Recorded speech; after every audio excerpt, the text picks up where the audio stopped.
Hello everyone and welcome back. In today's video, I'm going to be showing you how I drew this lovely lilac breasted roller. These birds are very vibrant in color and I had so much fun drawing it. Just so you know, the colors that I'm using can be found in the Faber-Castell Polychromes 36 set. The video also took me over 3 hours to draw in real time. So I started a little differently this time around since I'm starting with the beak.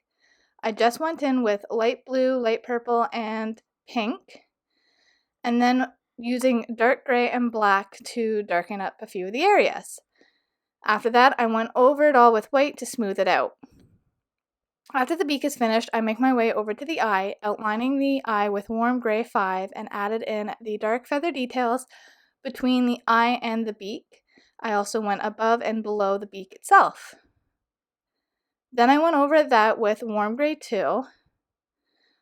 I jumped around a lot with drawing this bird because I didn't really have a game plan. I went back to the eye and layered down the base colors with cream, then lightly added in burnt ochre and I believe deep scarlet, then used raw umber and walnut brown.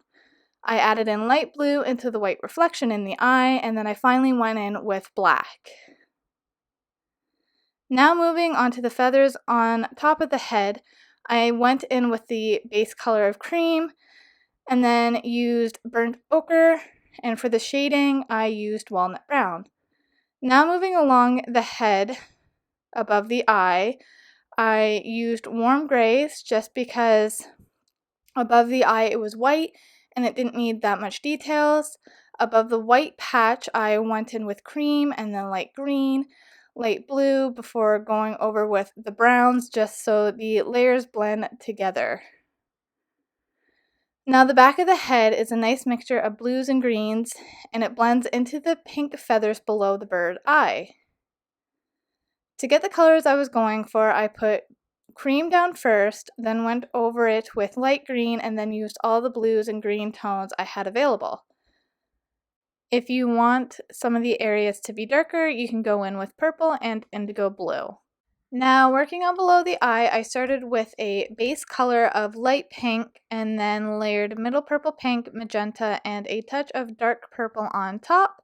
I also lightly added in burnt ochre into that section to help tie everything together. To get the feather details that I was going for, I used the shading technique to add the base layers. Then, using small lines, I added in the details themselves. I went in opposite directions for either side of the feather, and I also went in the correct feather direction like you would with fur.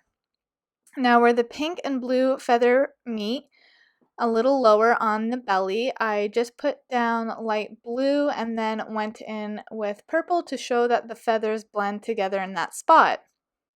I continue working on in the pink feather section using the colors that I mentioned at the beginning.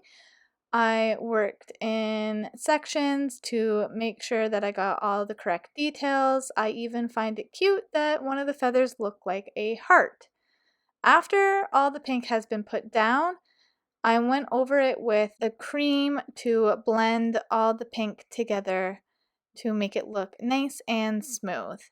After I am happy with the pink part, I moved down into the blue section of the bird's belly. For the blue part, I used every blue in the Polychromos set. The flyaway feathers, I just used a nail dotting tool before going over them with the blues. I continued using the same techniques that I just mentioned until I am happy with the outcome. And remember that you want to keep the light areas of the feathers nice and light so it shows that there is a reflection there. And don't be afraid to go too dark in some of the feather details because you can always go over with an X-Acto knife afterwards to lighten up those areas. I also forgot to mention that even in the blue part of the bird's belly, I added in a touch of greens just to help show more reflection in some of the spots. I continue layering the colors that I wanted to use until I am very happy with the outcome. After that is finished, I start with the bird's wings. For the wings, I used light pink, burnt ochre, walnut brown, and a hint of purple. These feathers curve with the bird's body a little bit more and don't have many flyaway feathers like the belly of the bird does. To get the look that I was going for, I just continued to use the shading motion and added in a few line details that you could see in between each feather themselves.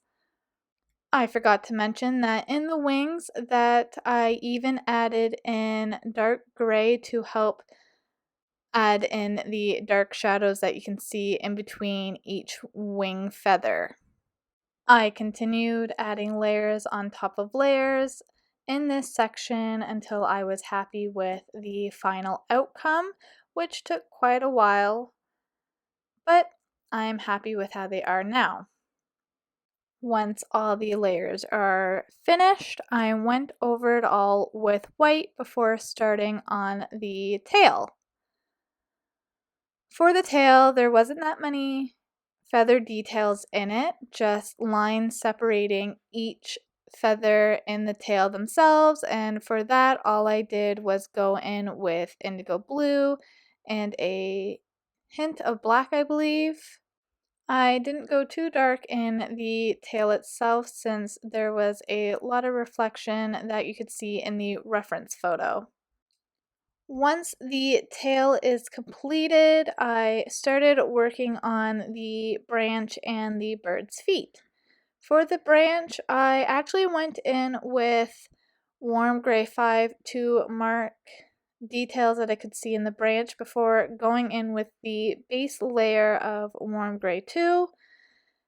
And I even outlined the bird's feet with warm gray 5 and added in any details into the bird's feet. Now, the bird's feet I know aren't the greatest, and that is something that I need to work on in the future since I'm not a fan of drawing them. Back to the branch, after putting down warm gray 2, I went in with light pink, light purple, and even blue since I could see those colors in the reference photo, which I believe are reflecting off the bird's feather.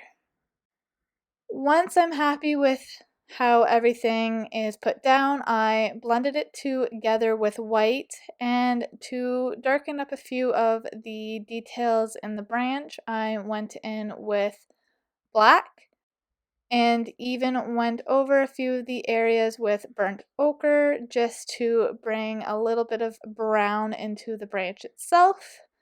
I just continue layering these colors on top of one another until I am happy with the final outcome.